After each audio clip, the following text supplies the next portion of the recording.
اعوذ باللہ من الشیطان الرجیم بسم اللہ الرحمن الرحیم رب اشرح لی صدری ویسر لی امری واحلل عقدۃ من لسانی یفقہوا قولی اللہم صلی علی محمد وآل محمد وعجل فرجہم کا شانۂ بصیرت کے انتہائی محترم اور معزز سامعین، السلام علیکم ورحمۃ اللہ وبرکاتہ۔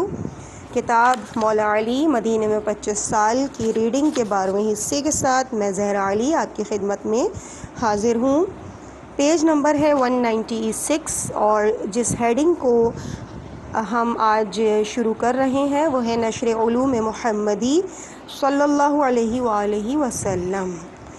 پیغمبر اسلام صلی اللہ علیہ وآلہ وسلم کے بعد حضرت علی ہی کی وہ تنہا ذات تھی جس نے نہ بیعت کی اور نہ اطاعت کی، نہ حکومت کے معاملات میں کوئی مداخلت کی۔ غدیر خم میں رسول خدا کی طرف سے اعلان ولایت علی اور من جانب اللہ بذریعہ وحی دین کے کامل ہونے کے اعلان بھی سبھی نے سنا تھا، لیکن دنیاوی خلافت حضرت ابو بکر کو ملی۔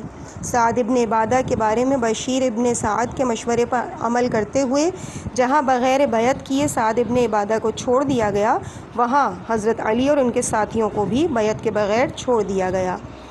اس طرح حضرت علی کے ساتھ بنی ہاشم اور اکابر صحابہ سیاست اور حکومت سے کنارہ کش ہو گئے۔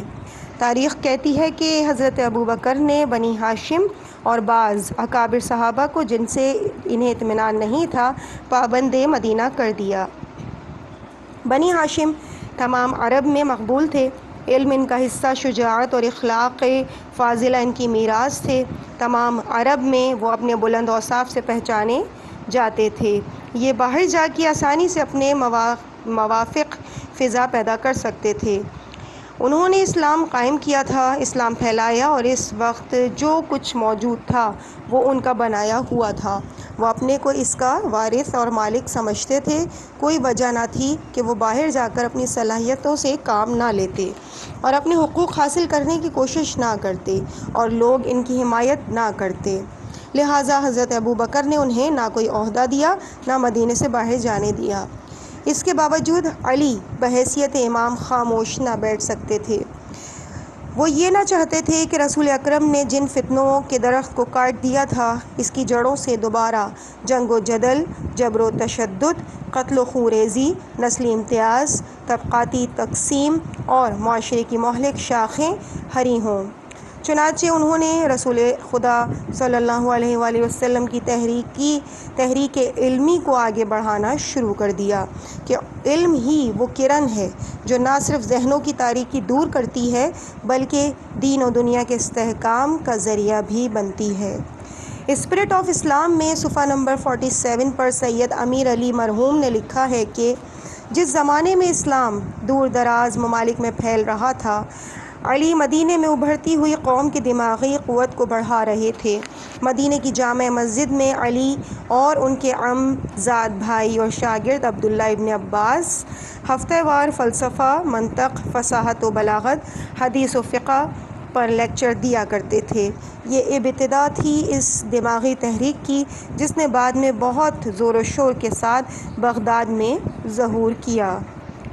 ہیڈنگ: جہل مٹانا حضرت علی اپنا فرض سمجھتے تھے۔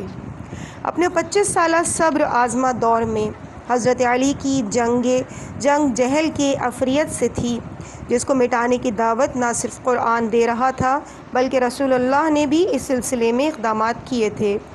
تاریخ بتلاتی ہے کہ حکومت وقت نے بجز اسلامی سرحدوں کو وسعت دینے کے اس طرف کوئی مفید اقدام نہ کیا تھا، بلکہ دیکھنے میں یہ آ رہا تھا کہ حضرت علی اس دور میں بھی جبکہ آپ ایک عام شہری کی حیثیت سے مدینے میں رہتے تھے، اشاعت علم میں مصروف رہے۔ ہیڈنگ: فقہ اسلامی کی پہلی کتاب۔ صحیح بخاری اور صحیح مسلم سے پتہ چلتا ہے کہ فقہ اسلامی کی پہلی کتاب جو تعلیمات و احکام نبوی پر مشتمل تھی اور ایک پوسٹ پر لکھی ہوئی تھی، وہ حضرت علی کی تالیف و تدوین تھی جو آپ نے سب کو دکھلائی تھی، اور اس میں دیت کے احکام بھی تھے، اور یہ تاریخی حقیقت ہے کہ وہ قرآن مجید کے علاوہ توریت و انجیل پر بھی حاوی تھے۔ ہیڈنگ: رسول کی تحریک علمی کو آگے بڑھایا۔ منہاج نہج البلاغہ میں سید سبط الحسن ہنسوی نے صفحہ نمبر 15 پر متعدد حوالوں سے درج کیا ہے کہ رسول اللہ کی تحریک علمی کو بڑھاتے ہوئے دنیا سے جہل و نادانی کو دور کیا۔ آپ نے علوم و معارف کی اشاعت کی، تعقل اور تفکر پر زور دیا، تحقیق و تنقید کے دروازوں کو کھولا۔ آپ ہی نے عقل کی رہبری کے ساتھ شریعت پر عمل پیرا ہونے کی تعلیم دی۔ آپ کے اقوال اور خطبات اور رسائل اس بیان پر دلیل ہیں۔ آپ کی تقریروں اور خطبوں سے عربوں میں علمی بیداری پیدا ہوئی۔ عربوں کی بول چال کو زندہ علمی زبان بنانے کا شرف آپ ہی کو حاصل ہے، اور آپ ہی نے سب سے پہلے عربی علم نحو و قواعد زبان کی ایجاد کی، اور اس کے اصول و قواعد کو اپنے مشہور شاگرد ابوالاسود دوئلی البصری کو نہ صرف زبانی تعلیم دی بلکہ لکھوا بھی دیا، اور اس کے بعد ان کو لسانی تحقیقات کے لیے مقرر فرما کر مستقل ایک کتاب لکھنے پر مامور فرمایا۔ ریفرنس: تاریخ الخلفاء، جلال الدین سیوطی، کتاب الاوائل، ابو ہلال العسکری، اصابہ ابن حجر عقلانی، ارشاد القاصد البخاری، کتاب المظہر السیوطی، ترجمہ علی بن ابی طالب، احمد ذکی صفوت وغیرہ۔ اس کے بعد ہیڈنگ کا آغاز ہو رہا ہے: عربی زبان کو زندگی اور علمی مرتبہ دیا۔ کتاب المظہر سیوطی، جلد دوم، صفحہ نمبر 200، طبع مصر کے حوالے سے ابوالاسود دوئلی کو امیر المومنین سے بہت فیض پہنچا، جس کی وجہ سے وہ ماہر لسانیات تھے اور تمام لوگوں سے کلام عرب کے سب سے بڑے عالم اور لغت کو اچھی طرح سمجھتے تھے کہ اس میں بات چیت کرتے تھے۔ قواعد عربیہ کی ایجاد سے حضرت علی بن ابی طالب نے عربوں اور ان کی زبان کو حیات جاودانی بخشی۔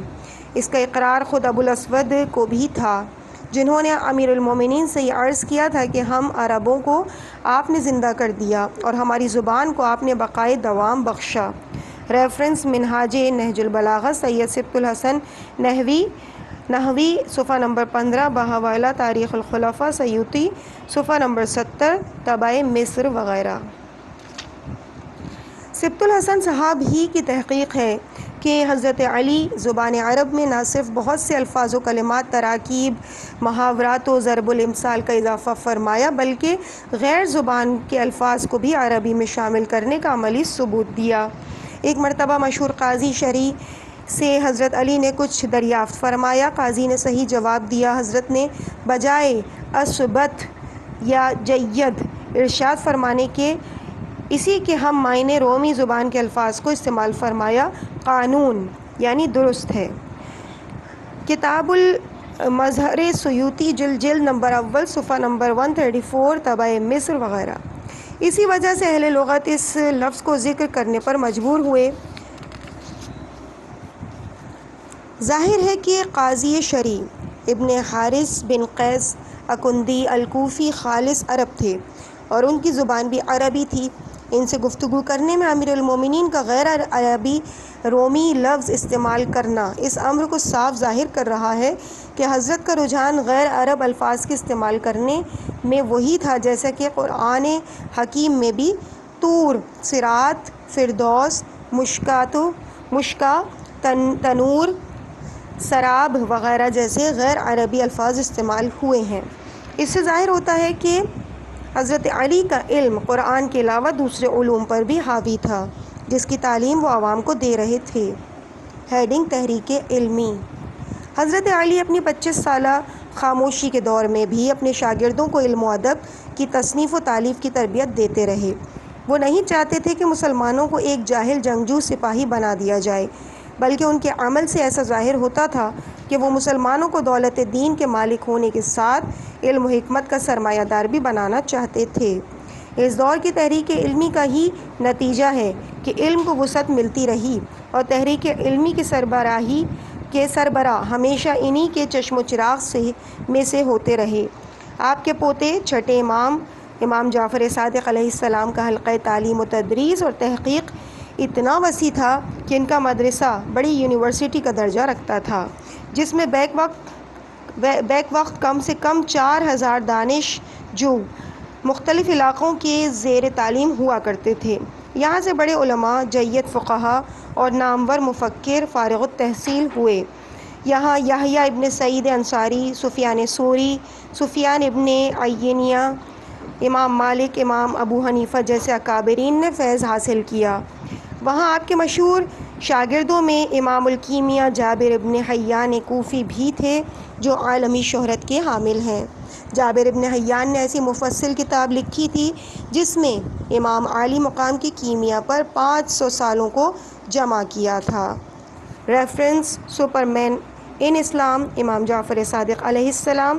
تحقیق: 25 محققین متشرقین، اردو ترجمہ، صفحہ نمبر 21۔ یہ سب اسی تحریک علمی کا نتیجہ ہے جو حضرت علی نے شروع کی تھی اور اس کے بعد جس کی سربراہی ان کے بیٹے حضرت امام حسین علیہ السلام سے آگے بڑھتی ہوئی امام آخر علیہ السلام تک پہنچی۔ حضرت امام جعفر صادق علیہ السلام نے فرمایا ہے کہ میں فرزند رسول اللہ صلی اللہ علیہ وآلہ وسلم ہوں اور میں خدا کی کتاب کا عالم ہوں، اور اس کتاب میں ابتدائی خلق سے قیامت تک جو کچھ ہونے والا ہے سب موجود ہے۔ اس میں آسمان کی خبر بھی ہے اور زمین کی بھی، جنت کی خبر بھی ہے اور جہنم کی بھی، اور جو کچھ گزر چکا ہے اس کی بھی، اور جو کچھ آئندہ ہونے والا ہے اس کی بھی خبر ہے۔ میں ان سب چیزوں کو اس طرح سے جانتا ہوں جیسے میں اپنی ہتھیلی پر نظر کر لوں۔ خداوند عالم نے بالتحقیق فرمایا کہ اس قرآن میں کل شے کا بیان موجود ہے۔ ریفرنس: کافی، صفحہ نمبر 35، مندرجہ اردو ترجمہ حقائق الوسائط، جلد اول از علامہ محمد بشیر انصاری، صفحہ نمبر 167۔ دولت دین و نور، علم سے ساری دنیا کو مالا مال اور منور کرنے کا سلسلہ جو حضرت علی نے اپنے صبر آزما دور سے شروع کیا تھا، وہ سلسلہ انہی کی ذریت سے تا قیامت جاری رہے گا۔ فائدہ اٹھانا نہ اٹھانا امت کا کام ہے۔ ہیڈنگ: مقصد براری کے لیے جدید شہر چاہتے تھے۔ حضرت علی علیہ السلام کو تجربہ تھا کہ مقدس شہر کے باشندوں نے حضرت کی اس تحریک سے اتنی دلچسپی نہیں لی جتنی وہ چاہتے تھے۔ خلیفہ سوم کے بعد اس شہر میں بڑے بڑے سرمایہ دار اور جاگیردار رہتے تھے۔ وہ کیوں کر حضرت علی کی اس تحریک علمی میں حضرت کے معین و مددگار بن سکتے تھے؟ ان کے اور حضرت علی کے نظم العین اور نظریے میں بڑا فرق تھا۔ اس لیے حضرت علی نے ایک ایسے شہر کو اپنا مرکز بنایا جہاں سے آپ بیک وقت ہر دو لڑائیوں کو لڑ سکتے تھے۔ تبلیغ فکر و دانش اور تعلیم علم و فنون کے لیے بھی نوجوانوں کی ضرورت تھی، اور دشمن سے حرب و ضرب کے لیے بھی۔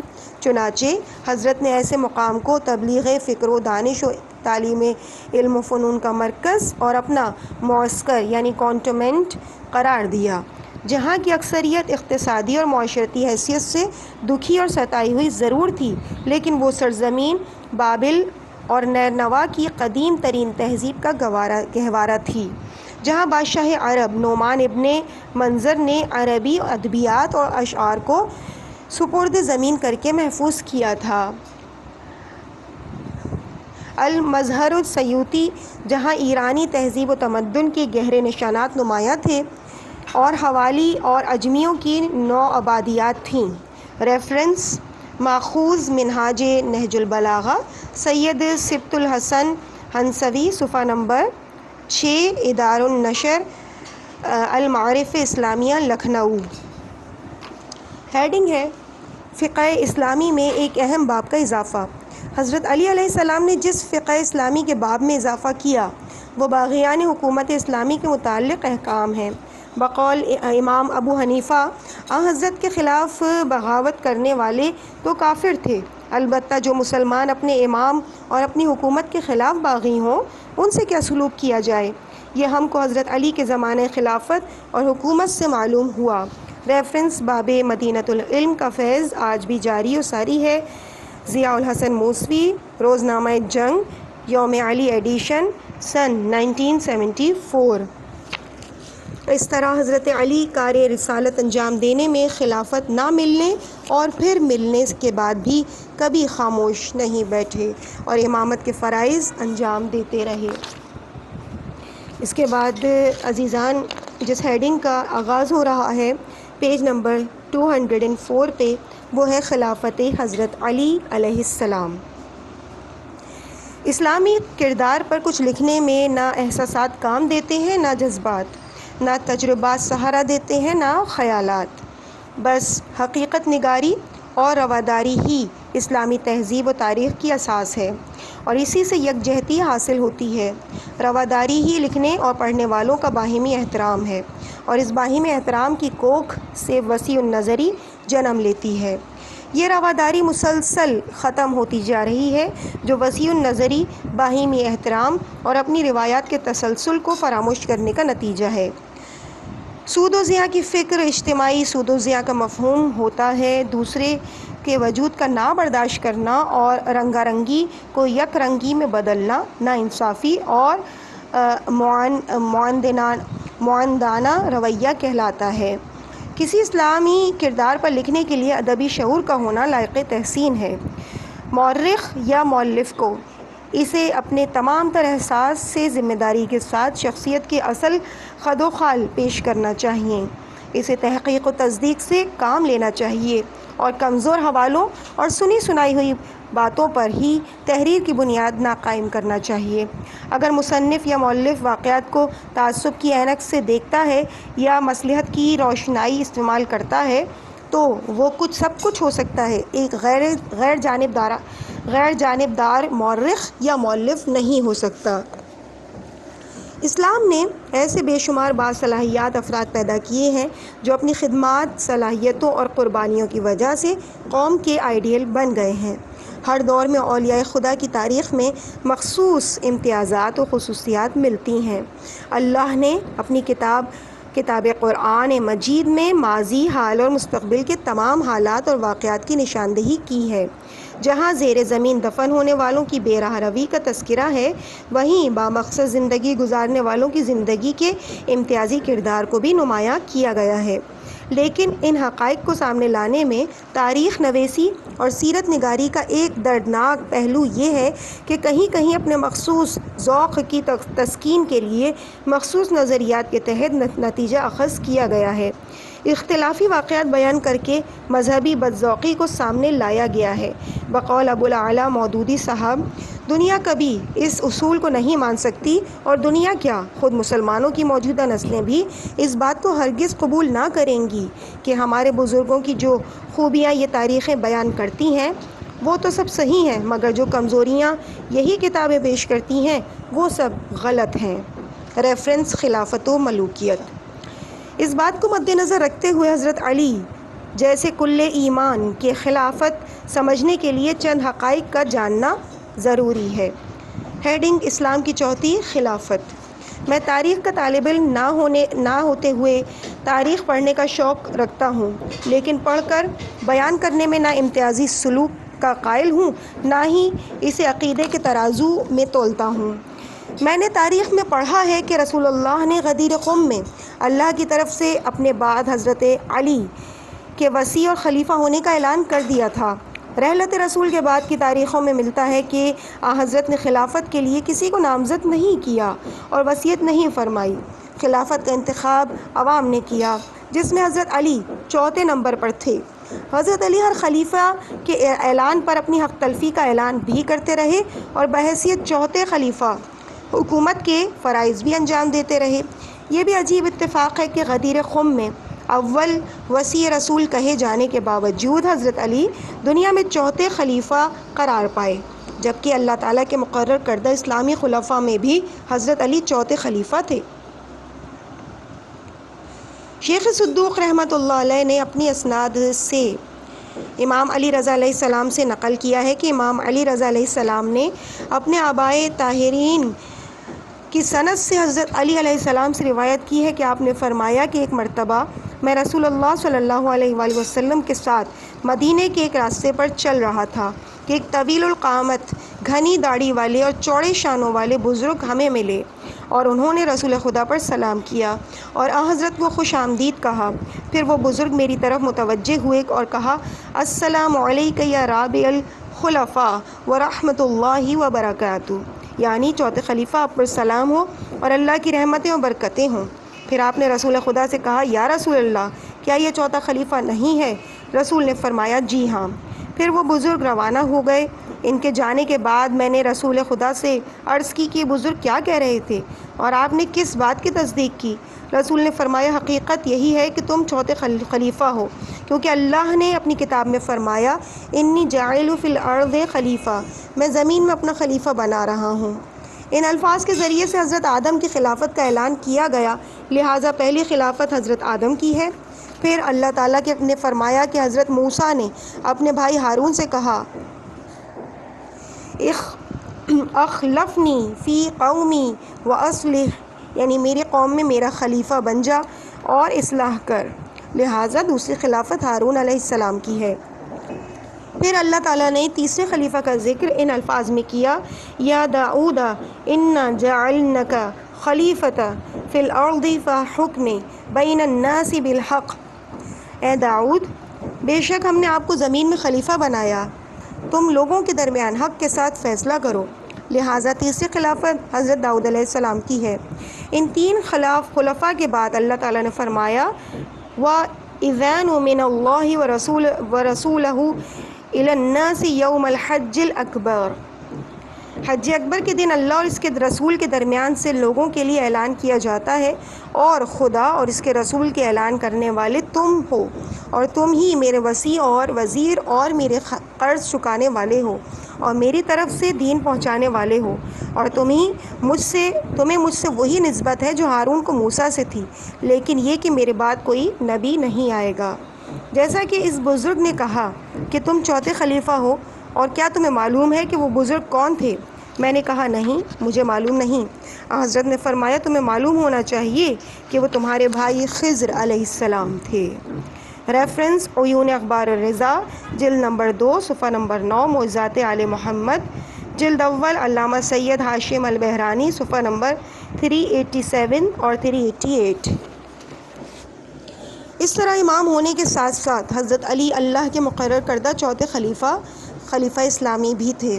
موضوع کے اعتبار سے تو ہماری گفتگو حضرت عثمان کے دور تک آ کر ختم ہو جاتی ہے، لیکن تاریخ میں درج خلفاء کی تاریخ بغیر حضرت علی کی خلافت کا ذکر کیے مکمل نہیں ہوتی۔ مجھے اس سلسلے کی بعض روایتیں ایسی ملیں جن سے حقائق کے سے انحراف اور ان میں سے چند کا ذکر پچھلے اوراق میں آ چکا ہے۔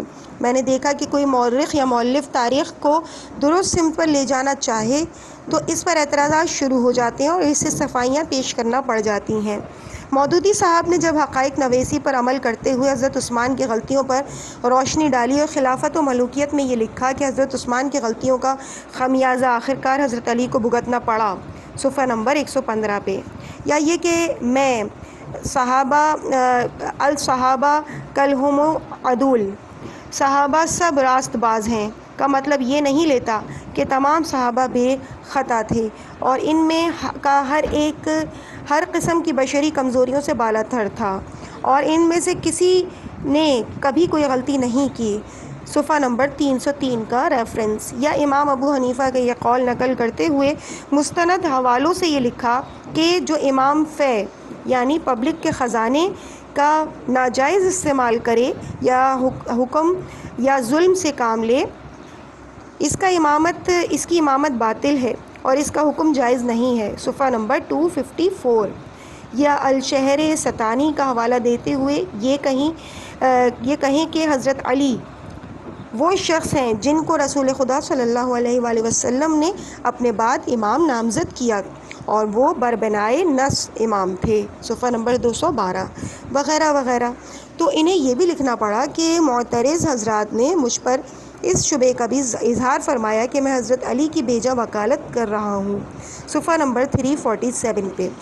گویا حقیقت نگاری باعث الزام بھی بنتی ہے۔ معترضین کی یہ سوچ تھی کہ مودودی صاحب کو ایسا نہیں لکھنا چاہیے تھا، میں خلفائے ثلاثہ کی طرح حضرت علی کی خلافت پر بھی کوئی تاریخ نہیں لکھ رہا، صرف چند واقعات کا ذکر موضوع کی مناسبت سے درج کر رہا ہوں، جس میں اپنی تمام ذمہ داری کے ساتھ تاریخی حوالے دے کر غیر جانبدار رہنے کی حتی الامکان کوشش کی ہے۔ ہیڈنگ: خلافت علی کی بیعت۔ جیسا کہ پچھلے اوراق میں تذکرہ ہو چکا ہے کہ حضرت عثمان کی غلط سوچ نے مروان کو باغیوں کو نہ دے کر مروان کو تو بچا لیا لیکن خود کو نہ بچا سکے۔ 2000 کے لگ بھگ شورشی دارالخلافہ پر مسلط ہو گئے۔ ایک خونی انقلاب تھا جس کی فضا میں خوف و دہشت کا بازار گرم تھا۔ کئی دن مدینے میں سناٹا رہا۔ رفتہ رفتہ خوف و ہراس کے بادل قدرے چھٹے تو ہوش و حواس قابو میں آئے اور لوگوں کو مملکت اسلامیہ کے سردار بنانے کی فکر ہوئی۔ اس کثرت سے موجود لوگوں میں صرف مدینہ ہی کے باشندے نہ تھے بلکہ صوبہ مصر، صوبہ کوفہ اور صوبہ بصرہ کے خواص و عوام بھی تھے۔ کسی نے یہ سچ کہا ہے کہ بدلتا ہے رنگ آسماں کیسے کیسے، رسول کی آنکھ بند ہوتے ہی کتنے طوفان آئے۔ خلافت کا مسئلہ جسے ثقیفہ ابن ساعدہ کی مجلس میں طے کیا گیا، حضرت ابوبکر خلیفہ ہوئے اور فتنوں نے سر اٹھایا، مدعیان نبوت پیدا ہوئے، نامساعد حالت میں قبائلی سرداروں نے بغاوت کر کے اسلام کا وجود ہی خطرے میں ڈال دیا۔ آج پھر ایک بار حضرت عثمان کے خلاف طوفان اٹھا جو ان کے قتل تک پہنچ گیا۔ کاش حضرت عثمان حضرت علی کے مشورے پر عمل کرتے تو یہ نوبت نہ آتی۔ تاریخ میں ہے کہ پانی بند ہونے پر اپنے بیٹوں حسن اور حسین علیہ السلام سے پانی بھی بھجوایا لیکن کوئی مدد کام نہ آئی۔ مسجد کے بام و در گونج اٹھے کہ ہمیں حضرت علی کی خلافت چاہیے۔ حضرت علی کا دروازہ جو رسول کی آنکھ بند ہوتے ہی بند رکھنے پر مجبور کیا جاتا تھا، قرب و جوار میں سناٹا چھایا رہتا تھا، آج وہاں مجمع ہی مجمع تھا۔ جس خلافت کا دروازہ ان کے لیے بند کر دیا گیا تھا، آج ان کی خلافت قبول کرنے کے لیے نعرے بلند تھے۔ علی دراصل اپنے وقت کی سطح سے اتنا بلند تھے کہ رسول خدا صلی اللہ علیہ وآلہ وسلم کے بعد لوگ ان کی عظمت اور انفرادیت کی تاب نہ لا سکے اور وہ تنہا کر دیے گئے تھے۔ ان کی عظمت ہی لوگوں کے لیے باعث حسد و عداوت تھی کہ اپنے جائز حق سے محرومی کے بعد خلافت قبول کرنے کے نعروں میں پوشیدہ گزشتہ ادوار کے واقعات ابھر کر سامنے نہ آ گئے ہوں گے۔ کیا زمانے نے یہ نہ سوچا ہوگا کہ قرآن مجید کے پارہ 20 کے رکوع 7/10 میں موجود خلیفہ اور جانشین بنانے کا حق صرف خداوند کریم کو ہے اور خدا نے رسول کریم کا جانشین حضرت علی اور ان کی 11 اولادوں کو مقرر فرمایا ہے۔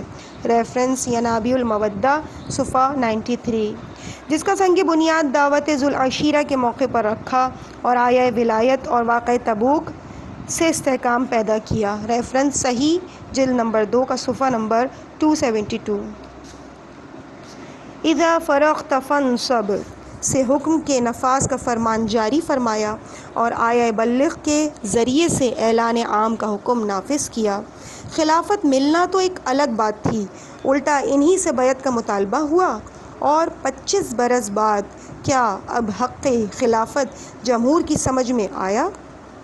نہیں، حق خلافت نہیں، بلکہ اب اسلام کی اصل ضرورتوں اور بقا کا سوال تھا۔